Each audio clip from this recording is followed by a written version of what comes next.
don't have to wait until you reach financial independence to start enjoying your life. You can do that much earlier and start living a life that you love and that's true to you. Welcome to Freedom Before FIRE.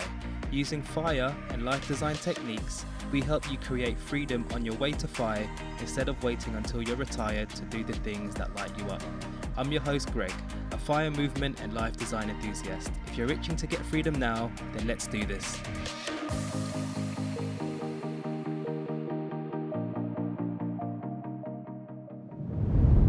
So I'm going to coin this the 333 goal setting method, or just the 333 method, and I'll explain more in a bit. But essentially, it's a reverse engineer exercise to create your goals. Alright, so to make this clear, I'll be giving you a step-by-step process and it's 8 quick steps. You could probably do it under an hour, and I suggest using a good old notepad and a pen. But feel free to use a Google Doc, OneNote, Notion, or whatever app tickles your fancy. Okay, so let's jump straight into step number 1.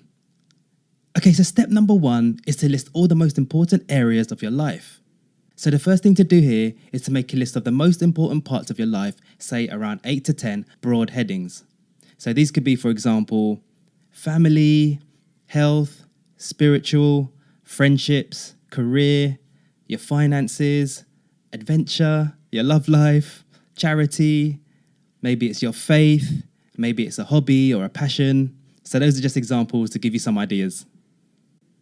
Okay, so step number 2 is to choose 3 priority goals. Okay, so this is where the first 3 in the 333 method comes in. So of your 8 to 10 important life areas, choose 3 of them that you really want to make real progress in the coming year. So when you're looking at your list, it should really just jump out at you. If you are struggling, one thing you can do is to rate each heading out of 10, 10 being the highest score. You can then review all your scores and perhaps tackle the low scoring ones that you really want to improve. Okay, now the reason I say only 3 is that I've learned having too many goals can work against you, as you might end up spreading yourself too thin trying to cover all bases. Okay, let's go to step number 3. So step number 3 is your 5-year look ahead. So you should now have your 3 priority goals. For example, it could be, let's say, your finances. The second one could be your love life, and the third one could be your health. Now under each one, I want you to write down what would success look and feel like to you in 5 years' time. So for example, let's say under your finances, success could be maybe it's reaching financial independence or an alternative FI milestone like Coast FI or Flamingo FI, and you're feeling secure and confident about your finances. One thing to remember is to make sure it's really clear and specific. In fact, it's better to add numbers like a net worth if it's under your finances, or a weight if it's under your health, or even how many spouses you want in 5 years. Just kidding. Okay, and then for each priority goal, write down why this is important to you. This is really key, so don't forget to do that bit. So the reason for the 5-year look ahead is to make sure we're thinking long term as well. Okay, so you now should have your 3 priority goals with your long-term vision for each and also your why for each of them too. All right, let's head over to step number 4. So step number 4 is to carve out your 1-year goals. Okay, so in this step, write down what you need to achieve at the end of the first year to be on track for your 5-year goals. So another way to think about it, and this is a tip I learned from productivity expert Ali Abdaal, and it's what he calls the 12-month celebration.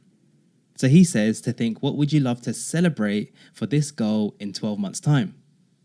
So for example, let's say under health, your 5-year goal would be to have maintained your target weight and feeling really energetic and healthy, maybe even having a 6-pack or something. Your 1-year achievement could be losing, say, 4 kilos, and you have an established workout and diet plan in place. Having that would have you on track for your 5-year health goal. So write down your 1-year achievement or celebration for each of your 3 priority goals. Again, the more specific, the better. All right, let's go to step number 5, which is to carve out your 6-month goals. So based on your forecast 1-year achievements, for each of your 3 priority goals, write down what you need to achieve in 6 months to be on track for your 1-year goals. So using the health example, if your 1-year goal was to lose around 4 kilos, then perhaps your 6 months achievement would be losing 2 kilos, and maybe you have a light workout plan in place. Let's go to step number 6, which is to carve out your 3-month goals. So this is where the second 3 in the 3-3-3 method comes into play. Okay, so I think you might know the drill by now. So here, for each of the 3 priority goals, write down what you need to achieve in 3 months to be on track for your 6 months achievements. So continuing with the health example, perhaps in 3 months you need to lose 1 kilo and have experimented with different workout and meal plans, and you've actually picked the right ones that work for you.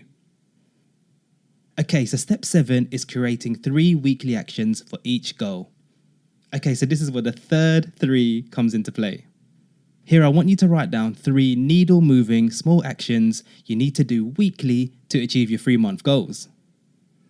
So again, going with the health example, if your 3-month goal was to lose the 1 kilo, your 3 needle-moving weekly actions might be, and when I say needle-moving, these are like the most important actions that actually make things happen. It's like the 80-20 actions. So just as an example, these could be, maybe number 1 is to work out in the gym for an hour 4 times a week. Maybe number 2 is to do meal planning every Sunday morning at 9 a.m. And then action 3 could be cutting down eating sugary snacks, let's say from 6 to only 3 of them a week. Okay, so do that for each of your priority goals. So that's 3 weekly tasks for each of your 3 monthly achievements. So the reason why it's only 3 actions is because, again, we can easily write loads of things to do. However, we might crowd out and drown out our most important needle-moving actions. So let's try to get focused. Okay, so the last step, step number 8, is to create your 3-month plan.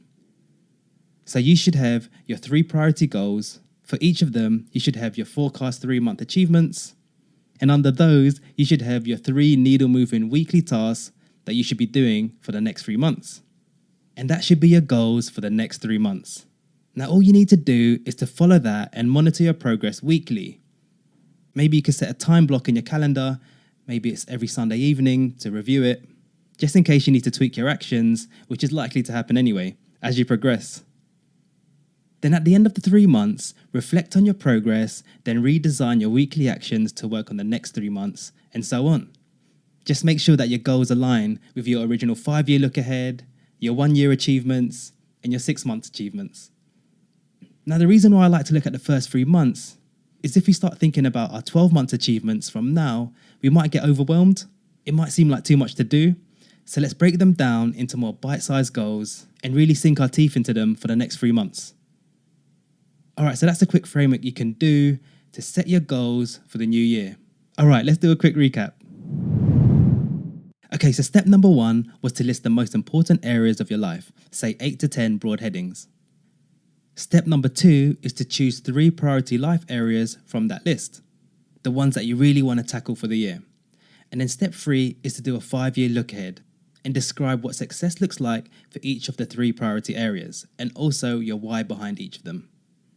Now, step 4 is to carve out your 1-year goals that will keep you on track for your 5-year vision. Step number 5 is to carve out your 6-month goals to be on track for your 1-year vision. Step number 6 is to carve out your 3-month goals to be on track for your 6-month vision.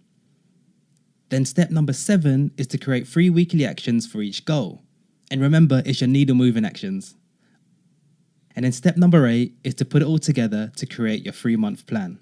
So compile your 3 priority goals, your 3-month vision, and your 3 weekly tasks for each 3-month vision. And that would be your 3-month plan.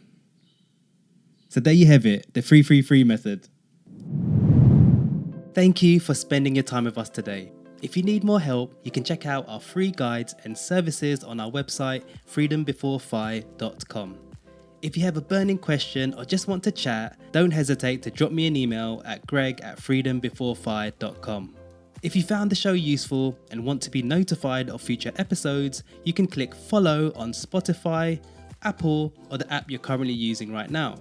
If you think the episode will help a friend or a colleague, feel free to share it with them. And lastly, if you learned just one good thing that will help you in your journey and you want to help us out, please do leave a 5-star rating on your podcast player app. That would help us out loads. All right, so that wraps up today's episode. And as always, practice gratitude, live life by your design, and do things that make you smile. You got this.